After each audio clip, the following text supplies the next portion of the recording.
NCB times ಮೀಡಿಯಾಗೆ ಸ್ವಾಗತ. ನಾನು ದರ್ಶನ್ ಹುಣಸೂರು.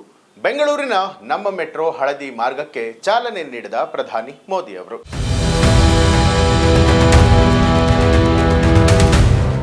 ಪ್ರಧಾನಿ ನರೇಂದ್ರ ಮೋದಿ ಅವರು ದೆಹಲಿಯಿಂದ ವಿಶೇಷ ವಿಮಾನದ ಮೂಲಕ ಬೆಂಗಳೂರಿಗೆ ಆಗಮಿಸಿದ್ದು, ಇದೀಗ ಬೆಂಗಳೂರಿನ ನಮ್ಮ ಮೆಟ್ರೋ ಹಳದಿ ಮಾರ್ಗಕ್ಕೆ ಮೋದಿ ಅವರು ಚಾಲನೆ ಕೊಟ್ಟಿದ್ದಾರೆ.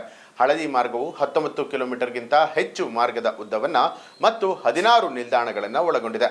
ಇದು ದಕ್ಷಿಣ ಮಧ್ಯ ಬೆಂಗಳೂರಿನಲ್ಲಿ ಇರುವಂತಹ RV ರಸ್ತೆಯನ್ನ ಬೊಮ್ಮಸಂದ್ರಕ್ಕೆ ಸಂಪರ್ಕವನ್ನ ಕಲ್ಪಿಸುತ್ತೆ. ಇದು ಸಾವಿರಾರು ದೈನಂದಿನ ಪ್ರಯಾಣಿಕರಿಗೆ ಪ್ರಯೋಜನವನ್ನ ನೀಡ್ತಾ ಇರುವಂತದ್ದು. ಇತ್ತೀಚೆಗೆ ಸೇರ್ಪಡೆಯಾಗಿರೋದ್ರೊಂದಿಗೆ ನಮ್ಮ ಮೆಟ್ರೋದ ಕಾರ್ಯಾಚರಣೆಯ ಉದ್ದವು 96 ಕಿಲೋಮೀಟರ್ ದಾಟಿದೆ. ಇದು ಬೆಂಗಳೂರಿನ ಮೆಟ್ರೋವನ್ನ ದೆಹಲಿ ಮೆಟ್ರೋ ನಂತರ ಭಾರತದ 2ನೇ ಅತಿ ಉದ್ದದ ಕಾರ್ಯಾಚರಣೆಯ ಜಾಲವನ್ನಾಗಿ ಮಾಡ್ತಾ ಇದೆ. ಇದಕ್ಕೂ ಮುನ್ನ ಪ್ರಧಾನಿ ಮೋದಿ ಅವರು ಬೆಂಗಳೂರಿನ KSR ರೈಲು ನಿಲ್ದಾಣದಲ್ಲಿ ಬೆಂಗಳೂರು ಬೆಳಗಾವಿ ವಂದೇ ಭಾರತ್ ಎಕ್ಸ್ಪ್ರೆಸ್ ರೈಲಿಗೆ ಹಸಿರು ನಿಶಾನೆಯನ್ನ ತೋರಿದ್ರು.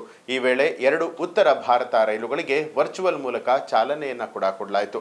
ಬೆಂಗಳೂರು ಬೆಳಗಾವಿ ಅಮೃತಸರ ಶ್ರೀಮಾತಾ ವೈಷ್ಣೋದೇವಿ ಕತ್ರಿ ಮತ್ತು ಅಜ್ನಿ ಪುಣೆ ನಡುವಿನ 2 ವಂದೇ ಭಾರತ್ ಎಕ್ಸ್ಪ್ರೆಸ್ ರೈಲುಗಳಿಗೆ ಇದೇ ವೇಳೆ ಚಾಲನೆಯನ್ನ ಕೂಡ ಕೊಡಲಾಯಿತು.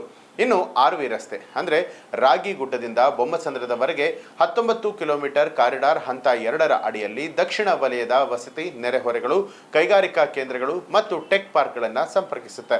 ಪ್ರಮುಖ ಮುಖ್ಯಾಂಶಗಳ ವಿವರವಾದ ನೋಟವನ್ನ ನೋಡುವಂಥದ್ದಾದರೆ, ಈ ಪ್ರದೇಶಗಳಿಗೆ ಸಂಪರ್ಕ corridor, BTM layout, HSR layout ಮತ್ತು ಬೊಮ್ಮನಹಳ್ಳಿಯಂತಹ ಪ್ರಮುಖ ವಸತಿ ವಲಯಗಳನ್ನು ಎಲೆಕ್ಟ್ರಾನಿಕ್ ಸಿಟಿ ಮತ್ತು ಬೊಮ್ಮಸಂದ್ರದಂತಹ ಕೈಗಾರಿಕಾ ಮತ್ತು ತಂತ್ರಜ್ಞಾನ ಕ್ಲಸ್ಟರ್ನೊಂದಿಗೆ ಸಂಪರ್ಕ ಬೆಸಗುತ್ತೆ. ಇದು ಮಾರ್ಗ ಉದ್ದಕ್ಕೂ ಕೂಡ ಶಿಕ್ಷಣ ಸಂಸ್ಥೆ ಮತ್ತು ಆರೋಗ್ಯ ಕೇಂದ್ರಗಳನ್ನು ಕೂಡ ಸಂಪರ್ಕಿಸುತ್ತೆ. ಇನ್ನು ಈ ಮಾರ್ಗವಾಗಿ 16 ನಿಲ್ದಾಣಗಳು ಬರುತ್ತೆ. ಅದು ಯಾವುದು ಅಂತ ನೋಡೋದಾದ್ರೆ, ಉತ್ತರದಿಂದ ದಕ್ಷಿಣಕ್ಕೆ RV ರಸ್ತೆ, ರಾಗಿಗುಡ್ಡ, BTM ಲೇಔಟ್, ಜಯದೇವ ಆಸ್ಪತ್ರೆ, ಪಿಂಕ್ ಲೈನ್ ಇಂಟರ್ಚೇಂಜ್ ಆದ ನಂತರ ಸೆಂಟ್ರಲ್ ಸಿಲ್ಕ್ ಬೋರ್ಡ್ ಹಾಗೆ ಬ್ಲೂ ಲೈನ್ ಇಂಟರ್ಚೇಂಜ್ಗಾಗಿ ಬೊಮ್ಮನಹಳ್ಳಿ, ಕೂಡ್ಲು ಗೇಟ್, ಸಿಂಗಸಂದ್ರ, ಹೊಸ ರಸ್ತೆ, Konappana Agrahara, electronic city, Infosys foundation, Huskur ರಸ್ತೆ, ಹೆಬ್ಬಗೋಡಿ, ಬೊಮ್ಮಸಂದ್ರ ಹಾಗೂ ಸಿಲ್ಕ್ ಇನ್ಸ್ಟಿಟ್ಯೂಟ್. ಇನ್ನು ಈ ಒಂದು ಮಾಹಿತಿಗೆ ಸಂಬಂಧಪಟ್ಟ ಹಾಗೆ ನಿಮಗೆ ಏನು ಅನ್ಸುತ್ತೆ ಅನ್ನೋದನ್ನ ಕಮೆಂಟ್ ಮಾಡಿ ತಿಳಿಸಿ.